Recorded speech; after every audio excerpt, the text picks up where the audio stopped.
Hello and welcome. It's Sunday and you're tuned into the best in paranormal talk radio. This is Beyond the Darkness. I'm your host, Dave Schrader. Along with me, the ever-lovable Mr. Tim Dennis. Hello, Tim. Howdy. How you doing? Doing good. Enjoying your weekend? I am, yeah. Big 3-day plans? Yeah, you know, we had IWI last night. Right. Out in Hopkins. Had a good turnout, had a good card. And, you know, I'm doing good. I'm still on the adrenaline high from Excellent. that. Yeah. Well, that's good. You know what? Holiday weekends, Tim, share a very interesting aspect. Did you know that these 3-day holiday weekends are sometimes the biggest weekends for UFO sightings? That's what I hear, yeah. I don't know. Do you think it's because people are out relaxing, looking up at the sky? They're not crammed in their cubicles. They're not worried about getting to bed early. Do you think that might be part of why this happens? I think that has a lot to do with it, yeah. Well, 4th of July, we understand you're looking up at the sky. Right. And truly, if you're an alien race, what a cooler... that's got to be like a vacation destination, right? They're like, hey, we've got to totally travel over to Earth because they blow up these sky flowers. You've got to see them. It's amazing, right? And they can just hover. Look at all the UFO sightings that take place. I caught photographs of weird stuff in the sky over Roswell during their 4th of July celebration. I still don't know. I call the one Thor's hammer. Yeah. Because when I can't see it, but when I inverted, and it was a total accident, when I inverted the picture, there's this thing that looks like Mjolnir in the sky. It's got this kind of twisted handle and a rock head. I don't know. Really? I don't know what it is. Weird. Bill Chappell, I showed it to him. I go, Bill, what the hell is this? He goes, I don't know. Where did you see that? I said, I didn't. I just took a picture of the sky. And when I flipped the colors, like to negative, that's when it was visible.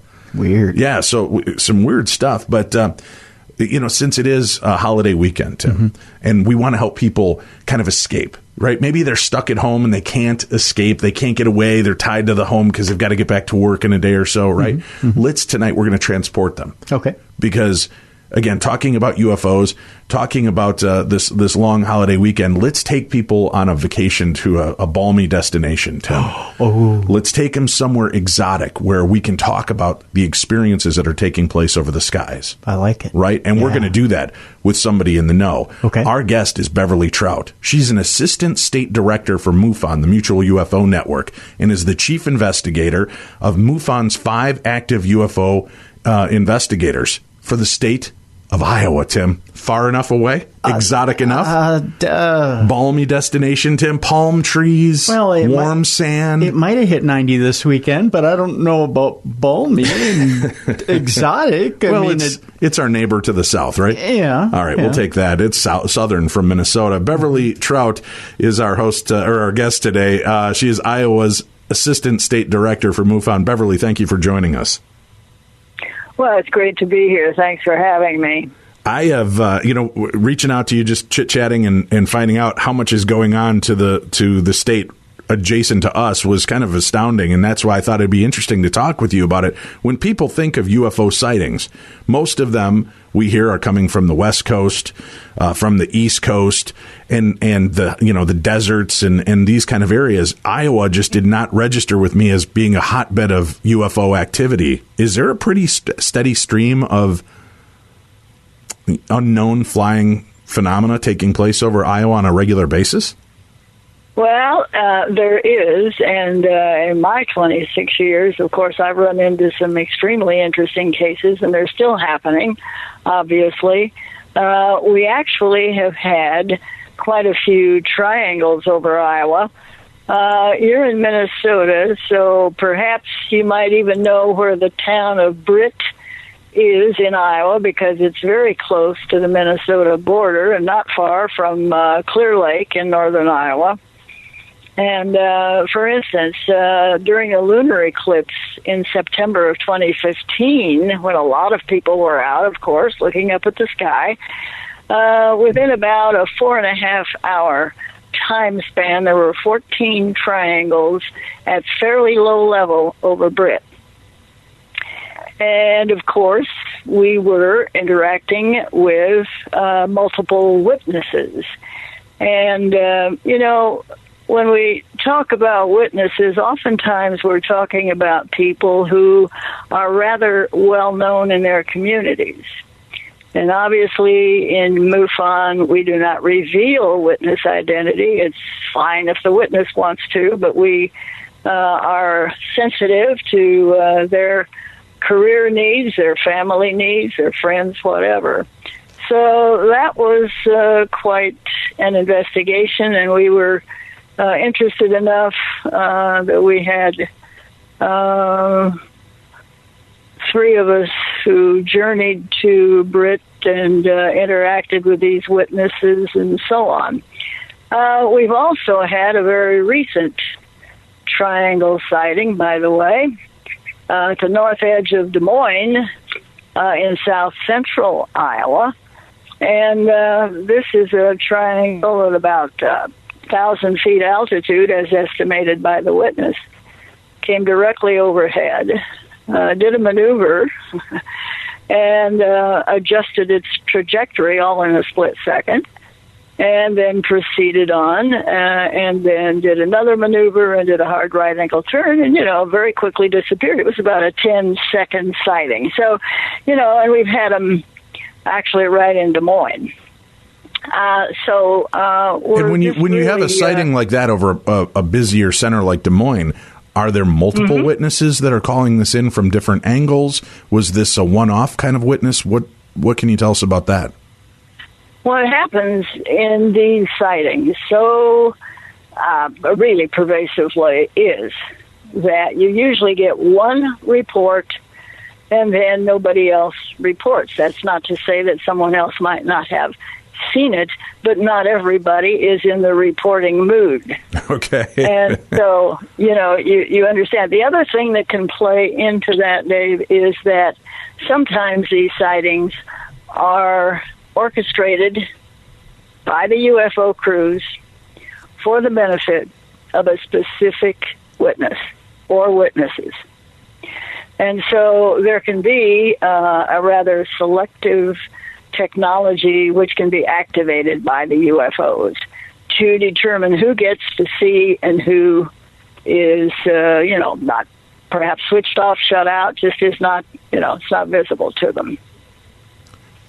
Talk to me, if you would. So that's the way that can play out. Is there a military installation based in Iowa? And I apologize for my ignorance, but is there some kind of installation that would be interesting to alien phenomena?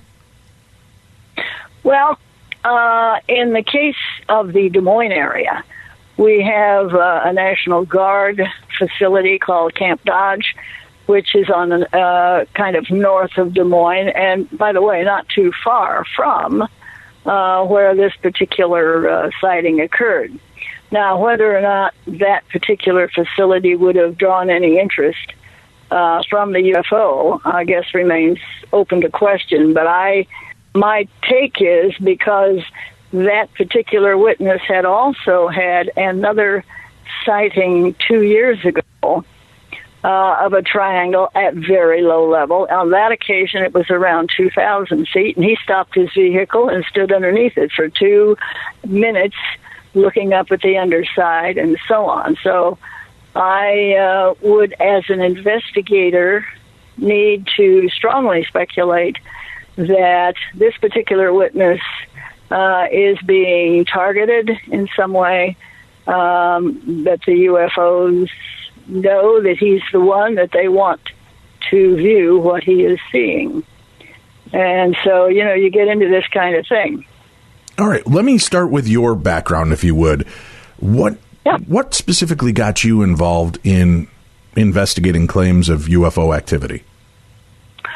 Well, I'm an older person, and so back in the 1960s, to be specific, it was the night before Easter in 1967.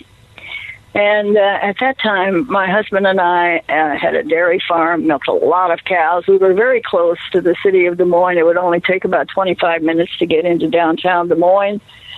And our farm buildings were situated right next to a creek. And so it was about heavy dusk. And when I say heavy dusk, of course, I'm talking maybe not quite, maybe astronomical dusk, the third phase in the evenings that dusk goes through. At any rate, we had both been down in the milk house, the milk parlor, and I had come up through the barnyard, and then my husband came up through the barnyard, and we're standing there, and there's this object that's, my estimation is 200 to 300 feet land distance from us, and no more than maybe 100 feet in the air. And we're watching this silent object cross the creek back of our buildings very slowly, maybe 10, 15 miles an hour, if that fast. And then it got directly across the road from where we're standing, knowing that we cannot explain what we're seeing. And at that point across the road from us, it's above some trees. It drastically changed direction and shot off to the north. And, of course, because of the trees, it was quickly out of sight. Now, my husband at this point is muttering, "We don't want to get too excited about this."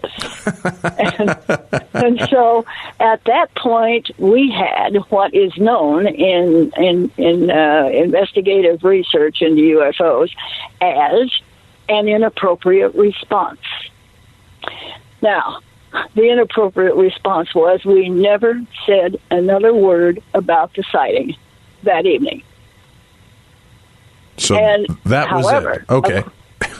Yeah, go ahead. Well, I'm curious. Okay, I understand that kind of, I've been in situations where I've seen things I can't wrap my head around, and I just sit there and kind of chew on it, and I'm working it through before I really want to discuss what's going on. Is that what was going on, or do you feel that you were kind of, like your mind was numbed to what you experienced, almost maybe you were being manipulated to not really think that highly or think that much about it? That's right. You hit on it, because, no, it wasn't that our minds were working on it. It was as if our minds were temporarily ignoring it. The next morning, of course, which was Sunday morning, Easter in '67, I was still at the house, and it was around 6 o'clock in the morning. And of course, my husband was milking the cows already, and he had a phone in the milk parlor. And of course, he gets on the phone and he calls up to the house, and he says, "Have you got the Sunday paper? Is there anything in the paper about what we saw?" So you see, at that point, his mind is turned on to re-examine this whole thing. And, of course, there was nothing in the paper. We did not know at that time who to report such an incident to. And I have to tell you that, when you run a dairy farm every other day, at least in those days, a milk hauler with a great big tank truck would come, hook his pump up to the 1,000-gallon milk tank, and, of course, pump it out, and so on. So when the milk hauler came, my husband and I were in the milk house. And so my husband proceeded to tell him what we had seen. And at that point, he proceeded to tell us what had happened along the railroad tracks that ran past the back of a neighbor's buildings who only lived about 3.5 miles away. So, of course, from his description, I would guess that maybe he may have seen something even more, maybe a little more startling, although I don't know how you can grade the startling ratio on these things, when they're close up like that. So, of course, that caught my attention. And even so, although I was somewhat interested in the subject, for a number of years, I really did not become really active, almost as if a switch had been turned on, until in 1991, And in the fall, I became a member of MUFON. And then in the spring of 92, I remember, sitting at my dining table and thinking all this over and thinking to myself, well, it appears to me that investigations is where it's at, so to speak, as far as finding out more about this. Now, did you notice when you had this experience and a shared experience, which is really unique, did you notice any missing time at all? Did you notice any other strange phenomena, maybe silence, not just silence from the craft, but like everything else went quiet as well, or the sounds or smells or visuals were even more intensified? Was there anything aside from just the viewing of this craft that you are able to reflect back on? What you're describing, of course, is what we call dead silence, where there are no insects, no birds, and no, I did not have that sensation, nor did it seem. We had 2 young children in the house at that time, and nor did it seem that we had any missing time as far as the clock would indicate. And so, that was an interesting, of course, kind of a baseline from which to, at a later date, somehow become a bit of a springboard onto the investigative scene. And, of course, I've got other cases. There are many encounters in Iowa, and actually I specialize in the encounter situations, and although I've been involved in others as well, sightings and that sort of thing, and of course crop formations. We've had a few in Iowa that were reported, that could be explored. And so I want to go back into your experience for just a little bit more, if we could, because sure. You kind of are in the same position Tim and I are with ghosts and other aspects of the paranormal. We're so nonchalant about it now because we've been around it and injected into it so deeply for so long. Right. You have this experience. You both kind of don't ask, don't tell about it for a while and then come back to it. When you start to revisit that and you start talking about that together, what were the logical steps? What did you try to persuade each other that you may have seen? How did that conversation go? Well, we knew, and of course, I read Edward Ruppelt's, the gentleman who, headed up Blue Book for the Air Force. I read that then, of course, and also Incident at Exeter by, Fowler, the journalist. At any rate, so I was looking then at cases that seemed to be pretty objectively described. And obviously, I came to the conclusion, as did my husband, the UFOs, hey, there was something to this. And, really, we didn't do perhaps a lot of discussion about the subject itself, but I always kind of kept in touch with it. And eventually, after 25, 26 years, my husband and I parted ways. And so then, my interest kept on, and then finally kind of began to intensify with the 1991-92 period of time. And, of course, I've been in it ever since. And, of course, you mentioned the paranormal.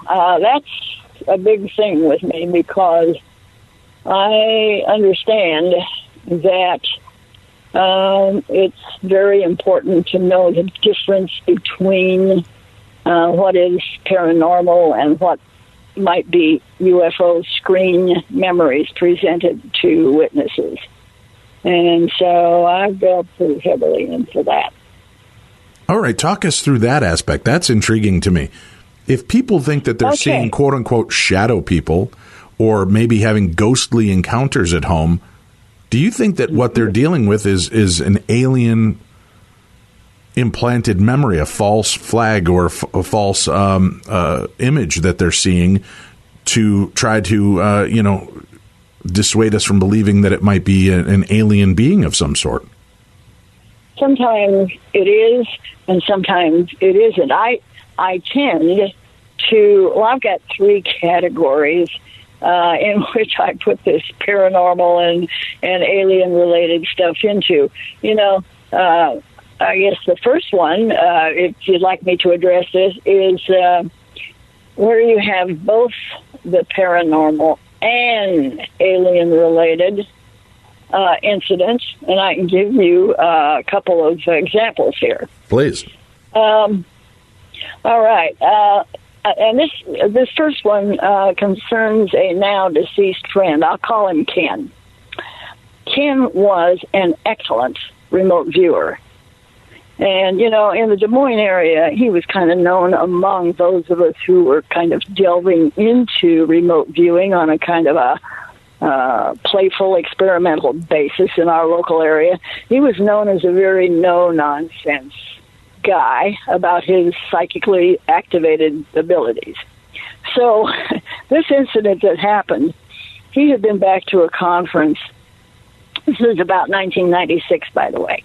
And he had been back to a conference on the East Coast, and he was in the Boston airport getting ready to board the plane back to Des Moines.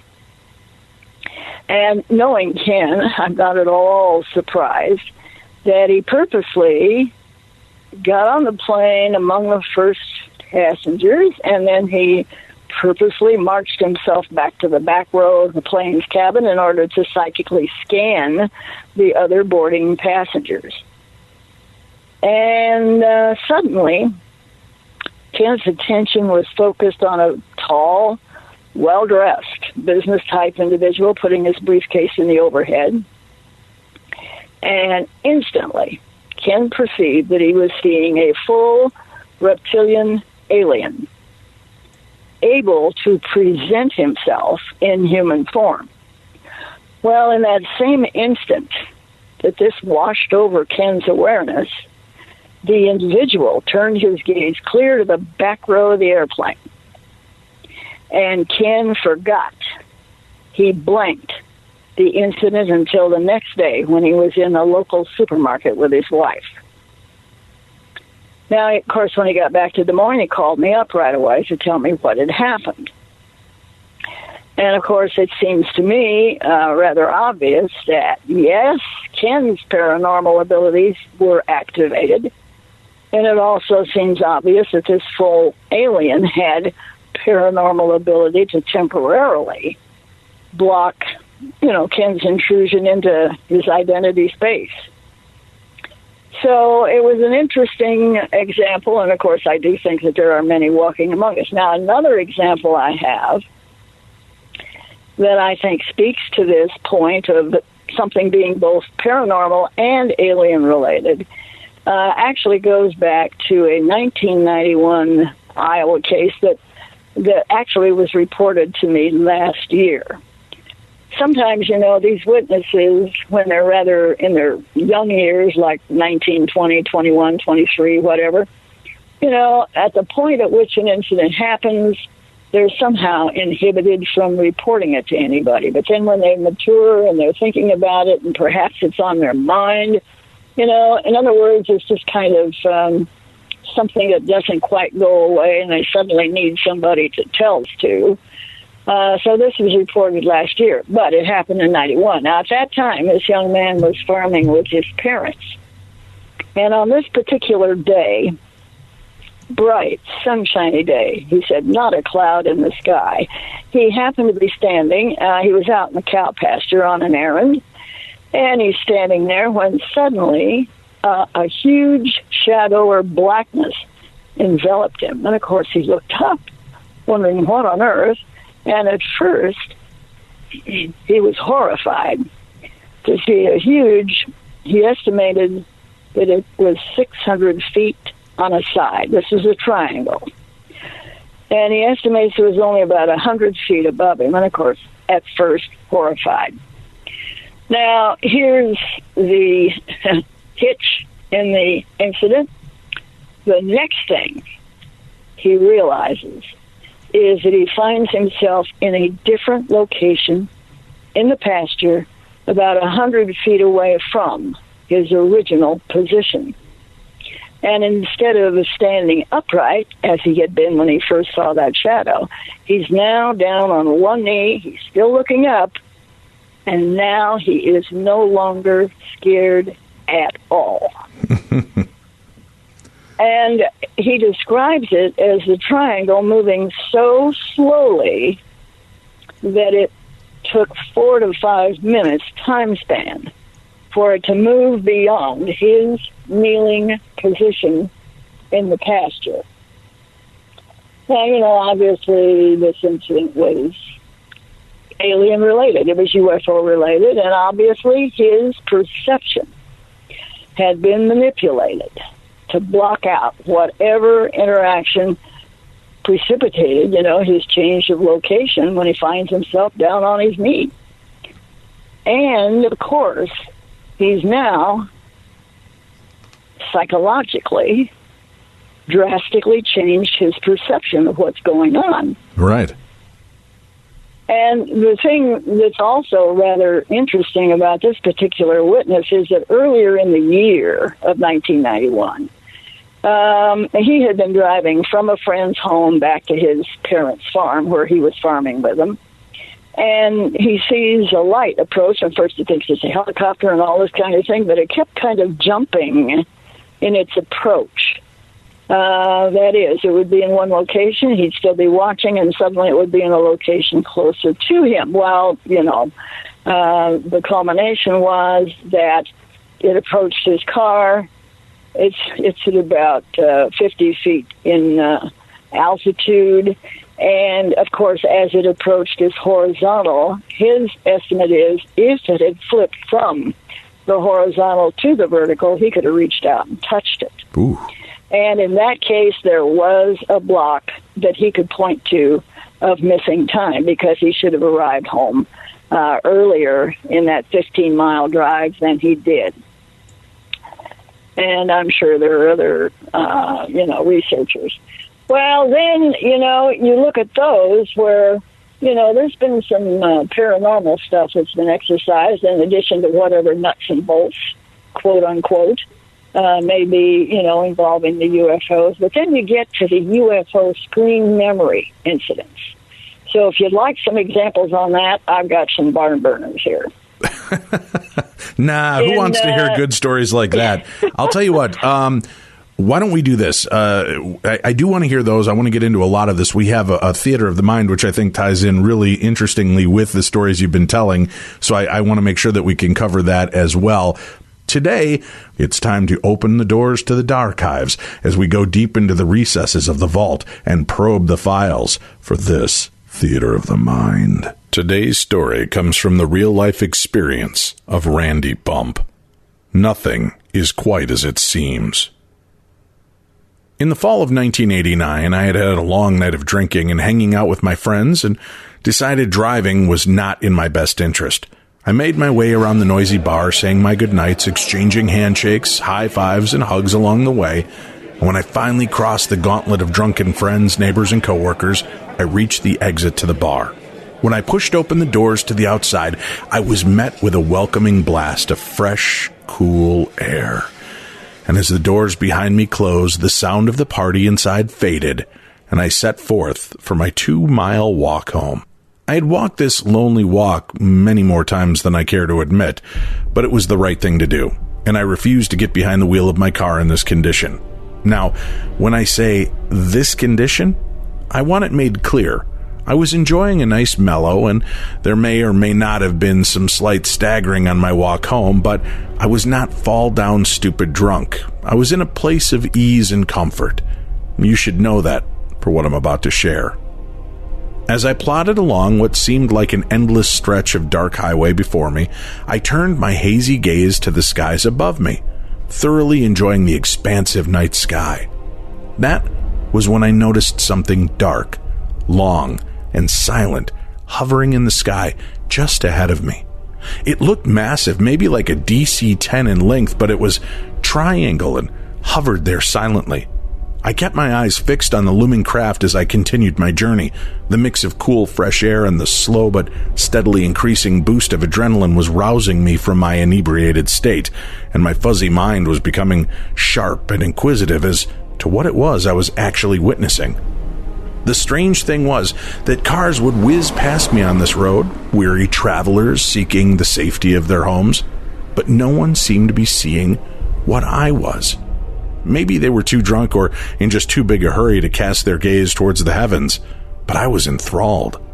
I noticed that as I got closer to the craft, the air was stale, not moving, and thick and muggy. Where moments before, and simply a few yards behind me, there was a gentle cooling breeze. Then the road around me lit up like daylight. It was as bright as high noon. I shielded my eyes with my hands and tipped my head back to look for the source that the light was coming from. It was blinding. My eyes squinted against the harsh, stark white light, and my hand moved to shield some of that light in an ineffective attempt to get a better look at what was casting this light down on me. When it got too intense, I squeezed my eyes tightly closed, head still tipped back. But when I opened them again, I was surprised to see that I was damn near home, and the light was gone. Now you should know, the place I stopped on the road to look upward to the light was still a good mile to maybe a mile and a quarter from my home. Now I was standing less than a few blocks away. I hadn't moved, it was just that fast. I looked at my watch, and to my irritation, it had stopped at about 1:18 a.m. I glanced back down the road towards my house, and then turned to face the direction I had just come from. I was puzzled. I traveled a pretty good distance in the blink of an eye and had no memory of it. One minute I'm standing in the middle of the road staring skyward and shielding my eyes from a brilliant light. The next second I'm a mile or so down the road. I shook my head and headed towards home. Running the night's events through my mind, fast, then slow, then focusing on the event on the road, then I heard the noise of something moving behind me and closing in. Light footfalls on the pavement. I turned to see who was heading my way at this rapid pace, and to my utter disbelief, it was a short figure, huge head, giant black orb-like eyes. Not almond-shaped, they were rounded black pools of weirdness, and it was moving toward me with determination.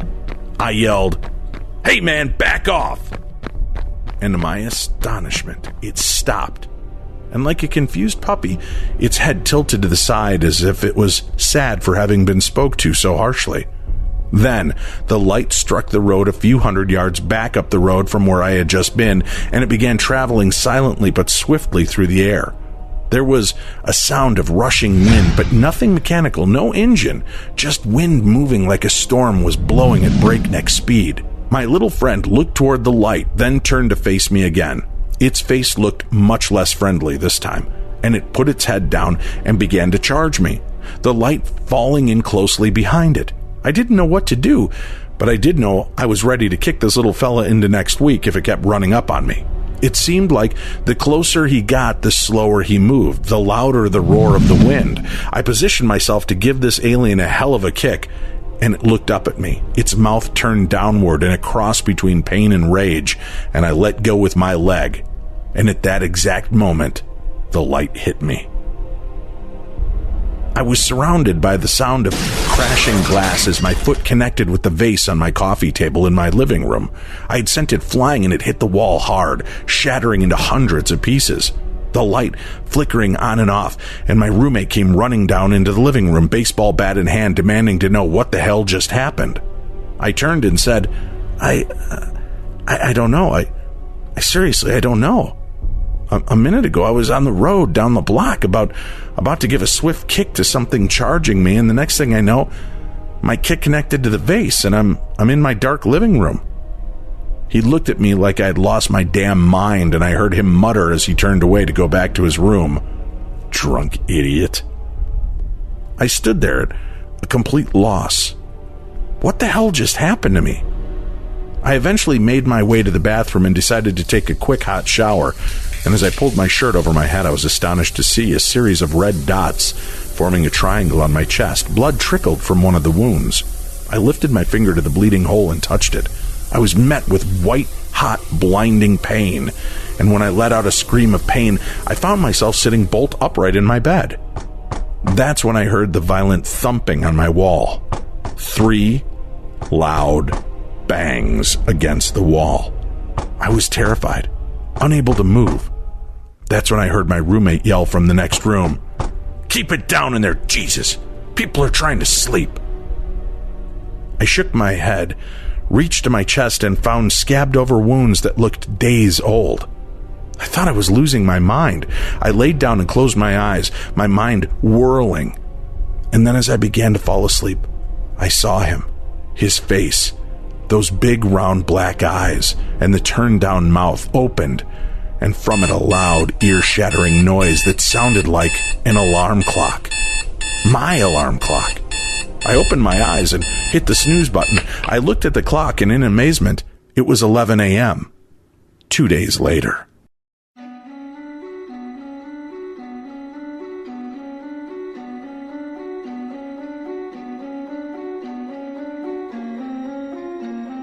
Beyond the darkness.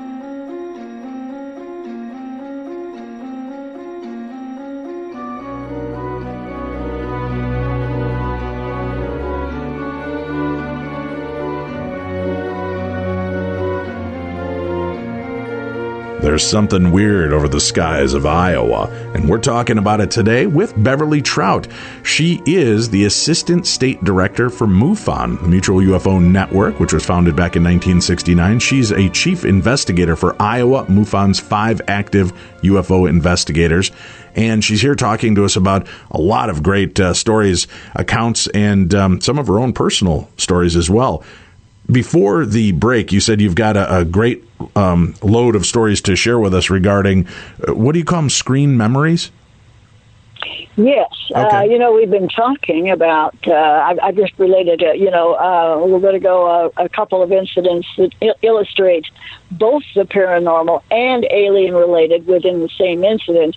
And then my second category that I really have been interested in, of course, for many years is UFO screen memory incidents. And so I've got a couple of those that I think you might be interested in. Well, let's hear what you've got. All right. Back in 1997, a father and his then teenage son were out hunting. And this is in winter, snow on the ground. They're coming up over a rise, and as they come up over, they look down onto kind of a creek bank, onto a creek bed, and there they see a wolf frantically dashing back and forth in the snow. Now, of course, this is Iowa. We've got coyotes in this state, and I suppose there might be a wolf or two, but they're kind of rare. Well, then the wolf departs the area, and the father looks at his son and says, "Did you see what I saw?" And the son answers, "I saw a wolf." Well, fortunately, this father and son are inquiring people, and they go down into the area where they had seen this wolf dashing back and forth in the snow, and they checked for tracks. And, of course, they're astonished when there are no tracks to be found. Now, subsequently, this father and son have become consciously aware of UFO experiences. But, then to go on, because this is the tale not only of one wolf, but of two. Fast forward to February 2nd of 2015. The first incident happened in 97. Now we're in February 2015. The father's mother, the previous year, had moved from the West Coast to Iowa to be near her son, and had a home in a town close by where he lived. And at dusk, as she's gazing out her patio doors, she's seeing a wolf bound across her snow-covered, 6-foot fenced backyard. Well, of course, when her son quickly arrived on the scene, he's checking for tracks in the snow. And again, as in 1997, there were no tracks in the snow. Now, and by the way, information has subsequently emerged that this mother and her late husband had experienced previous UFO sightings and experiences, but she was not a person to talk about these things, until there's some compelling incident that might prompt her to do so. And, of course, you're looking at incidents where somehow you've got rather ordinary circumstances, but there's a bizarre element that is also included. And I can give you another example, which I think is rather interesting.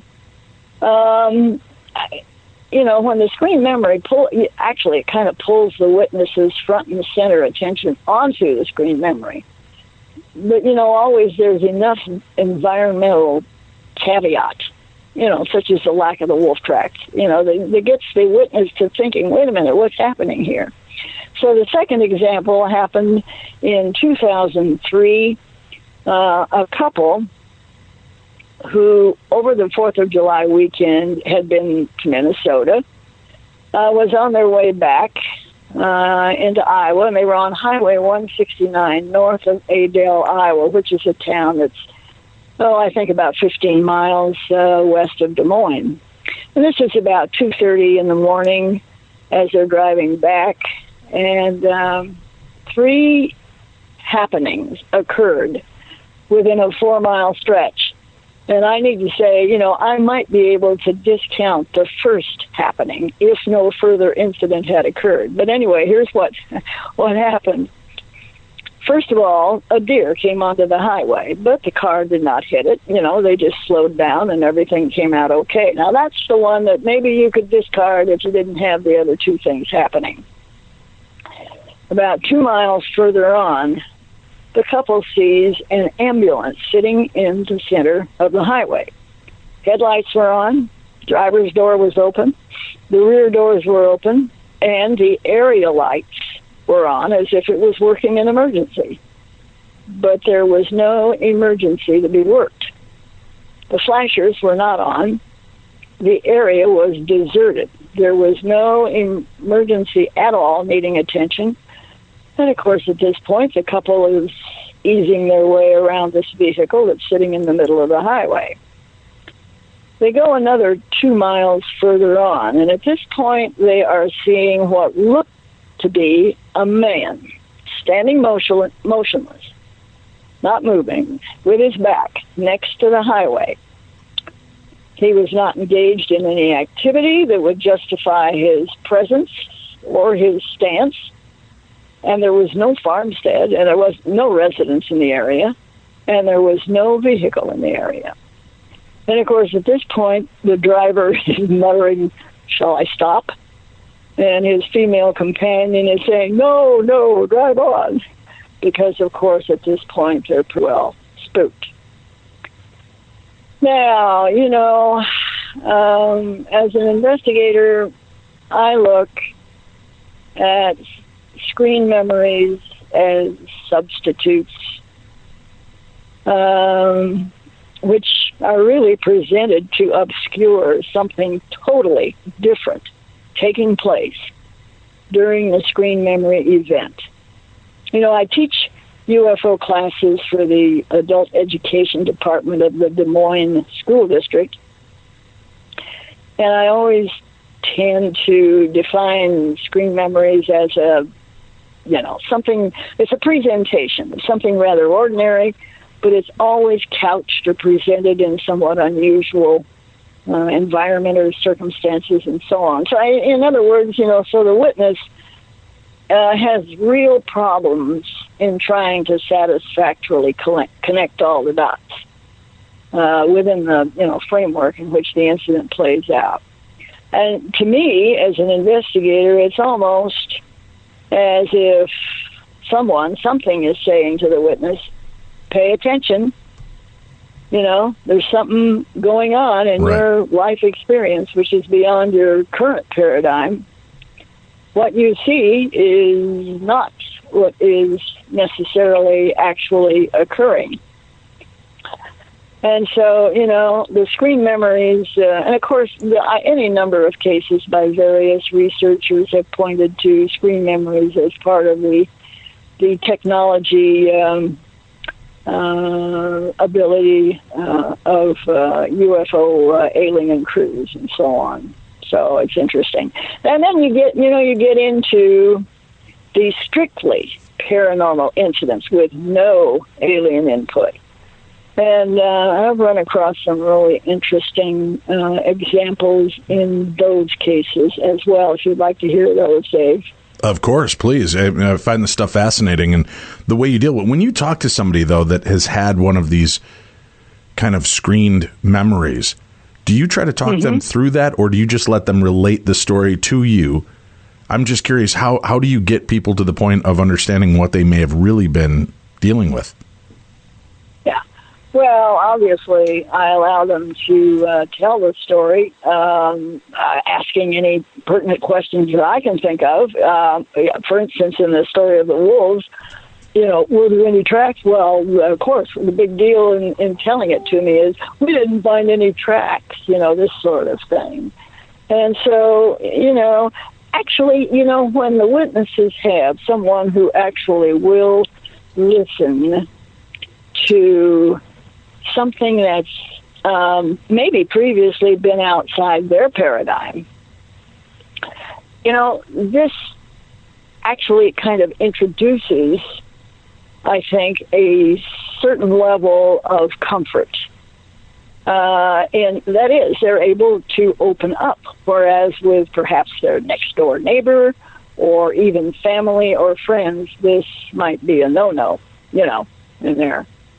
The inhibitions might be kind of firmly in play, whereas with someone like myself, then there's I think, a bit more willingness. And, there are even some things, I guess, that I could comment on as far as there have been cases where I have realized that the witness might have been very inhibited with a male investigator, and the fact that I, as a female investigator, was along really kind of was more of an open door for someone to come forth. But that's kind of that digresses a little bit, I guess, from what at any rate, on the strictly paranormal level, and this particular individual that I'm going to tell about, I've known her for 22 years, so I am fully acquainted with her integrity and honesty and so on. At any rate, what I want to relate is that when she was at the age of 5, she could see a friend in her environment. She called him, and she called this friend Peter. And actually, this greatly upset her parents, and they would argue with her over what they considered to be, a childish fantasy. And one day, she and her father were visiting at her grandparents', and at the age of 5, she speaks up to say she's seeing Peter. And, of course, her father immediately took issue with her. And she happened to be holding a ball in her hand at the moment. And she tossed the ball, and the ball immediately disappeared. Now, of course, her father angrily, and I do say very angry, according to her description, searched high and low for that ball, but it just could not be found. Well, that's not exactly the end of the story. If you fast forward in her life for 50 years, when she was in her mid-50s, and there came a new psychic individual into town where she lived, and she went for a reading, and of course this psychic had never met her nor heard of her. And I should say this about this witness. To this day, she's a reticent kind of an individual, very quiet-spoken, and always kind of reticent about her experiences. At any rate, she goes for this reading, 50 years later, and she sits down for the reading, and the psychic looks up at her and he says, "Well, I guess I'm supposed to tell you, your guide says he has your ball." And, of course, this got her attention big time because she's remembering that incident that happened at the age of 5. That's strictly paranormal. Another interesting incident that came my way, a medical examiner who now lives in another state, told me of an incident that happened as she was preparing to autopsy a 40-year-old female who had, and this lady, the female, had suddenly died from an unexpected allergic reaction at a restaurant, so they weren't able to get help to her, and so she'd passed on. And so in the autopsy room, this medical examiner has already neatly laid out her stainless steel instruments, and then when she turned away from the table briefly, suddenly all the instruments crashed to the floor. Now, thankfully, this particular medical examiner, whom I've known for several years, was savvy enough about the paranormal to realize that she needed to walk over to the body and say, now I'm going to get this over with as soon as possible. And, of course, the autopsy proceeded with no further interruption. And as the medical examiner was telling me about this incident, she's also indicating to me that paranormal happenings are fairly common talk among medical examiners when they gather at meetings and conferences and so on. So, you've got all of these interesting incidents that point to the strictly paranormal. So, when you get into my 3 categories, both paranormal and alien related, right. And then the second one is screen, and then the strictly, it just is an interesting combination. I've always kept a file. The famous remote viewer Ingo Swann. Right, who just passed away, right? Right, several years back. But, way back in actually the September 1992 issue of Fate magazine. That's an old magazine that I don't even know whether or not it still exists. It does, and it's based right here in Minnesota. So, yes, it does still exist. I think it's a quarterly magazine now. I knew that was Minnesota-born. He wrote an article in that particular issue, and he offered his thoughts on the need for, you and I as supposedly humans and others to get on a more balanced playing field with whatever alien intelligence has presented itself on this planet, and I think we've got plenty of it. He's putting forth in that particular article a strong argument that it appears that the common denominator between them and us, and by the way, I'm not an us versus them individual. Okay. I'd like for all of us to get along. But anyway, he's saying that the human psychic capabilities as well as the ET are a common denominator. And if that's the case, and we are the kind of undeveloped portion of that, maybe we need to get busy and look to see about expanding our own consciousness and that kind of thing, At any rate, that's my, and I'm fully in there with that. I have, by the way, abductee, contactee experiences, whatever you want to call them.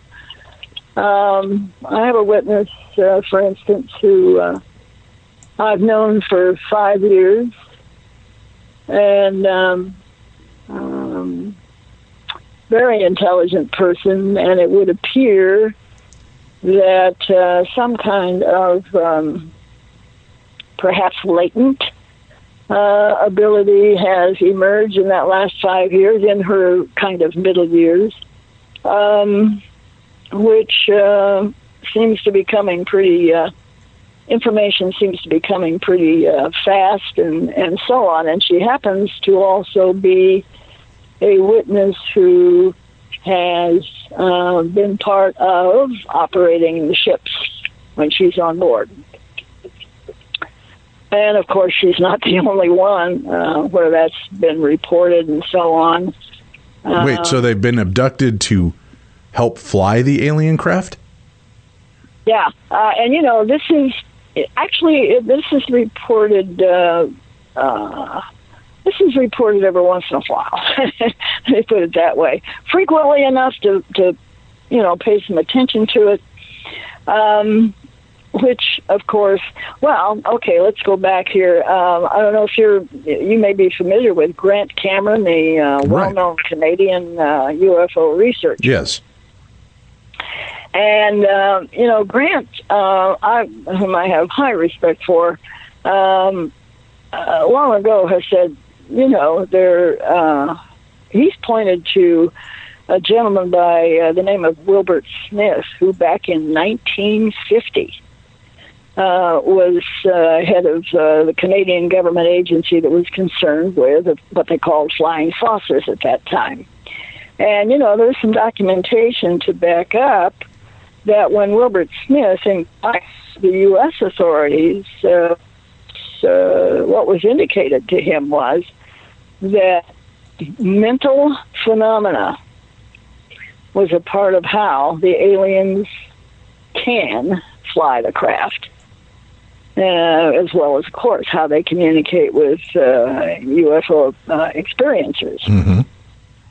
So, and then I also remember, for instance, as another example, Lynn Buchanan, the remote viewer, I remember him telling, I think he was on Coast to Coast one night back in 2014, and he's telling his story of being an abductee. And some 40 years before that, when he was allowed to pilot the craft, because the aliens deduced that he was an aware individual, and there were other people on board, but they were on board for other purposes. And, of course, then I've got, my own case here in Iowa of this person who has not only been required to operate the ship through... In her description, Dave, what she indicates is that she does not link to the ship links to her. And actually, I have seen this description given by a witness that another researcher interacted with. So that's kind of interesting. And of course, there's a lot more, I guess, that could be said about that kind of thing. But it has raised some really interesting questions in my... Well, I think they're interesting because I'm the one that I thought, when we're on board UFOs and we're asked or required to operate some equipment or actually operate the craft, is it possible, that when we're taken from our normal environment, do humans somehow operate at an elevated level of intelligence? In other words, are we smarter on board in our normal environment? So, I put this question out to a few folks that I knew that were interested in the subject of UFOs. And one of them said, I'll call him Bob. He said, well, if they can take us through solid walls and doors, alter our memories, submerge us in liquid for space flights without drowning us, speak to us without actually talking, and change our DNA, I'm thinking they can have us drive one of their craft. And so that was his take. Well, then another recipient of my question, I'll call her Pam, she said, well, it seems to me that when humans are abducted, they enter an altered state of consciousness of sorts. And then she goes on and she says, my favorite altered state is brought on by the use of laughing gas when I'm at the dentist. I've noticed that as long as I'm under its influence, my thoughts are positively profound and have a clarity they lack in my usual conscious state. It also seems that this clarity is not added to my thinking process so much as my thinking process is released from its normal restricted state. So, well, hold on one second, though, Beverly. Tim and I went to college together, and there were many drunken nights where we thought we had tapped into our genius gene. And I'm 99% confident that if we ran a recorder and played that back, what at the time thought and sounded very deep, very intellectual, I'm sure sounded much more like, did you see that girl? Yeah, she is beautiful. And we thought we were having a much richer conversation. So I don't know that in an altered state, and I know I know what she's talking about, because I've been in an altered state with alcohol and a drug or two in my youth that made me feel like I was a hell of a lot smarter than I really am. And only later did I find out just how stupid I really was. So is she really uncovering a mystical aspect of her being, or is she just tricking herself thinking that she's unlocked that magical genie? Well, that remains open to question, of course.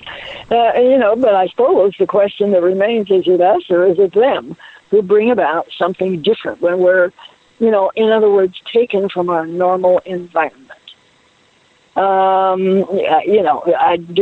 they able to synchronize the right and left sides of our brain in some way? Are they using their consciousness technology?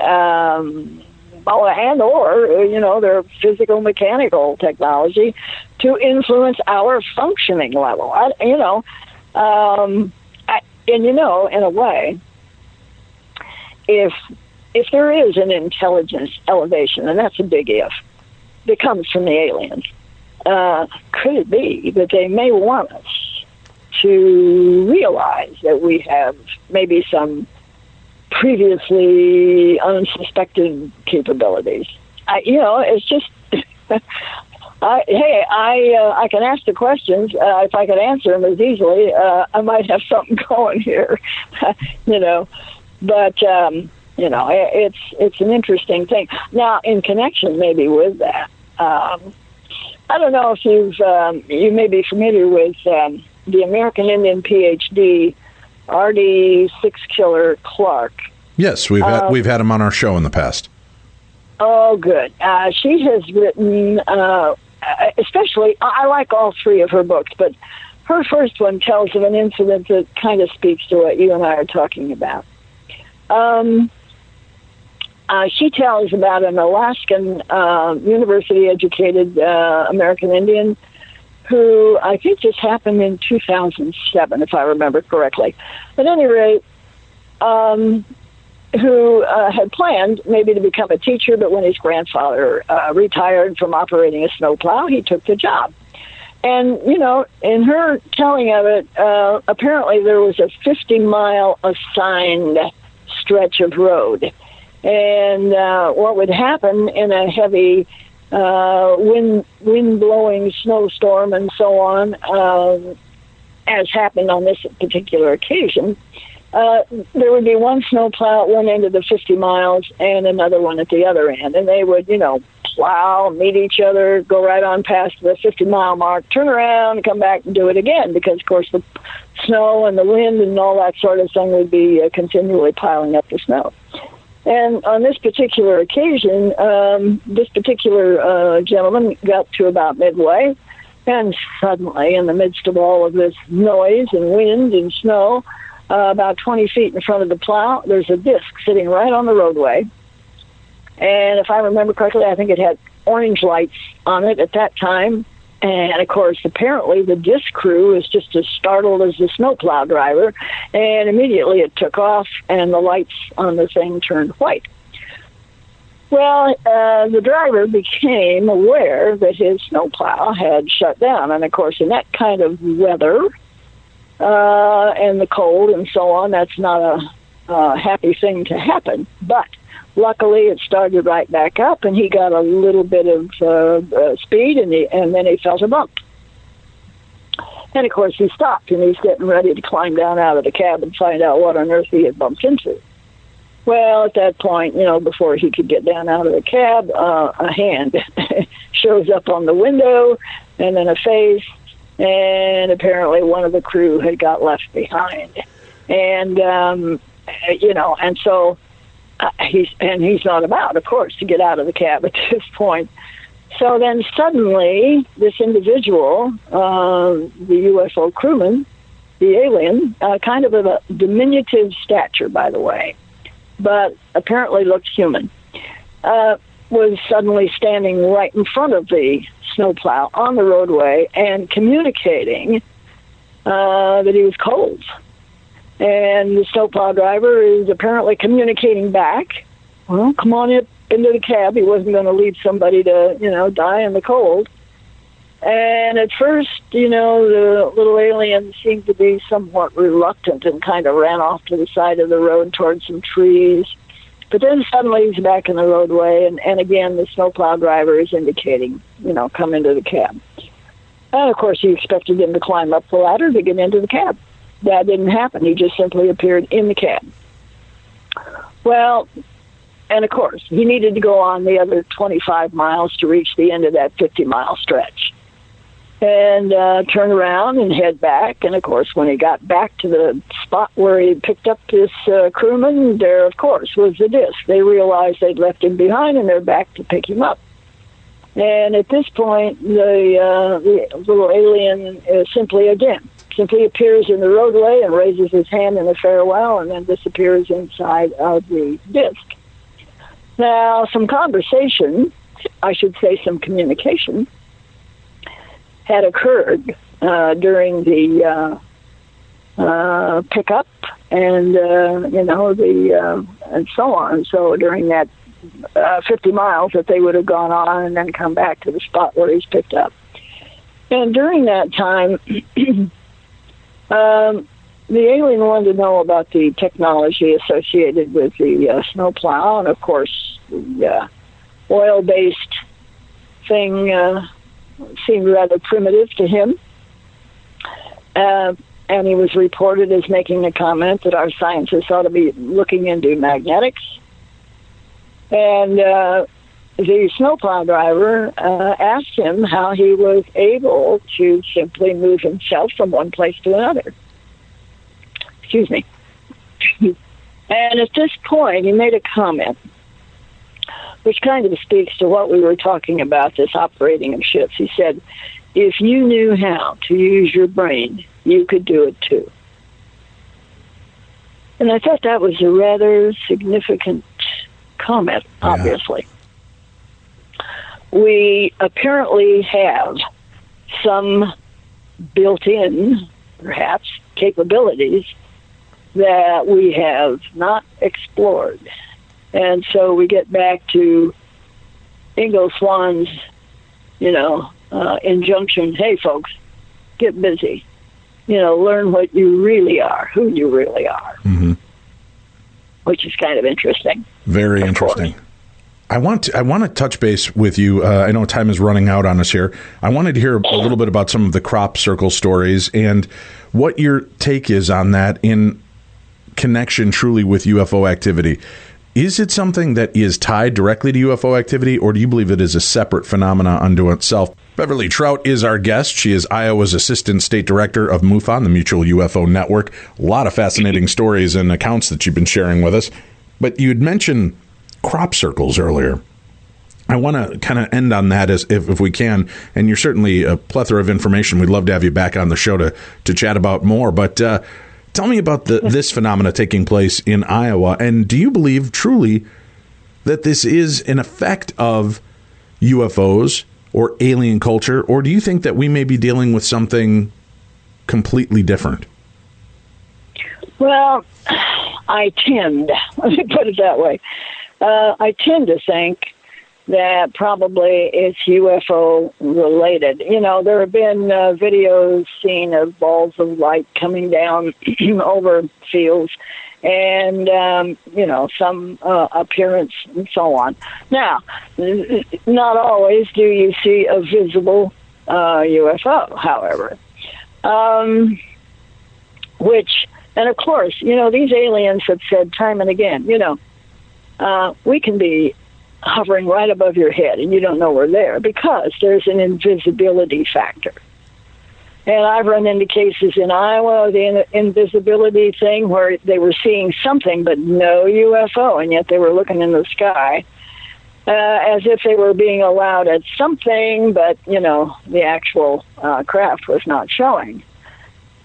So, and then, of course, there's a video from way back in 1989, which I, along with an audience in Denver several years back, saw the video, taken by an educator in the daytime of a UFO. I think it was estimated at a couple thousand feet. And he had time. Apparently it wanted to be videotaped. He had time to go in the house and get his, what was then called camcorder, and bring it back out. And what was not noticed, obviously, until the video then was played back and slowed down, was that at one point the UFO actually goes invisible and then very quickly becomes visible again. And it was done in conjunction with a bird that was kind of flying up toward the UFO, and at the apparently at the when the bird intersected with the UFO, both the bird and the UFO went invisible. Then the UFO becomes quickly visible again, and then the bird is seen as falling, and they don't know whether it was dead or whether it was stunned or what. But at any rate, there is that element of invisibility. I also remember Nancy Talbot, who is, I think, rather well-known liaison in the U.S. with scientific personnel who are interested in investigating crop formations. And Nancy had called me right after she got back from Holland in 2001. Excuse me, because what had occurred, she and the young man in the house had been talking about crop formations. She'd gone up to the second floor and was in bed, but there were patio doors leading out, and she saw 3 pillars of light come down. Didn't see a UFO. Saw 3 pillars of light. Well, at the same time, the young man, the rest of the family had gone on to bed, but the young man was yelling at her. He saw the first 2 pillars and then didn't see the third one just because he was yelling for her because he saw something. Well, when they got, investigating the next morning, and it was already, I think, around 3 o'clock in the morning when this happened, about 80 feet from the back door of that home, there was a crop formation. And as I recall, I believe it was in green beans. Now, there was no UFO seen, but there was some source of energy which appeared to come from out of the air. And so, and as I said, I tend to think, we've had a few that have been investigated in Iowa. One was in 1995 at Arlington, Iowa. This farmer was actually an official in the Iowa Corn Growers Association. And he later said, I knew when I walked in that field I couldn't explain what I was seeing because it was, rather intricately laid in the month of August. So the corn was still green, obviously. Then we had a formation near Nevada, Iowa, north of Des Moines, about 35 miles. And that was in a soybean field at harvest. Very dry, very dry. Beans, you can combine beans up to, what is it? I don't even know the highest percentage. I know up around 17% because they've got drying ability these days. And, if you had walked in that field and just simply, put your hand, your fingers on a stem, you would have heard the crackle, the little snap, because they were that brittle. Well, all of these soybeans, of course, were laid flat to the ground, and there was no breakage. And so, of course, it has some very, very interesting characteristics to the genuine article. Now, if you're going to go in a field and you see a bunch of stuff mashed down and broken and so on, well, then you're going to think somebody's playing the game, So that's about where it is. And, of course, we would send some samples to a gentleman by the name of Lemongood in Michigan. Mm-hmm. and liaise actually that activity through Nancy Talbot, because she was involved very heavily in this. And, they would find some anomalies, some nodes that were, that looked as if they had been, looked as if they'd been in a microwave oven. And also magnetic particles per gram of soil were found to be very high, much higher than the background magnetic particles that are found in soil. So, you got these anomalies. And when there's an anomaly, you say, okay, this is pretty interesting. We don't know exactly, but it remains an anomaly, certainly. So that's about where we're at there. Beverly Trout, it's fascinating chatting with you. I know our time is up, and I would love to visit with you again. Maybe every quarter we can have you pop on and update us on new accounts, new stories, and what's going on, especially with the activity right down to the south of us here in Minnesota. Thank you so much for joining. And if people have a sighting, you said not talking about it, not the right idea. What is the best thing for people to do if they have a sighting, even if they're afraid that they may be mocked or ridiculed? MUFON will not do that. They're going to take a look at these seriously. How do they reach out? How do they get help from MUFON? Well, they can either go to the MUFON website, where you can report, and you can indicate that you want to remain anonymous. You have to give your name and address and so on, but, to the public, anonymous. The other thing that has happened on many, many occasions is that cases have come directly to me, and usually this will involve encounter cases, because they do not wish to have the incident reported to any organization. And so they'll come directly to me, having learned, that I'm in that specialty. So then they have somebody to listen to and understand, since I, have some familiarity with the encounter situation. Do you have, I'm just curious as we wrap up the show, do you have a really creepy encounter that was ever shared with you regarding these aliens? And if so, would you mind sharing that with us right now? Well, sometimes creepiness is in the eye of the beholder. Right. You know what I mean? Let me go to the maybe unusual. Okay. And oftentimes, I talked about inappropriate response, and that, of course, in itself is kind of. Let me tell you, if you have the time, of an incident that happened. A lady was on her way to a hospital for an appointment, and this is in the morning, maybe a little before 8 o'clock, because it was an early appointment. And so, as she approaches this complex, she sees a UFO at low level. She thinks no more than 50 feet above the treetops, and this is along the river. And so, up on the high banks of the river, there's a lot of trees, etc. There happens to be some student housing that was at one end of this complex, and the parking lot where she was to pull into was at that end of the complex as well.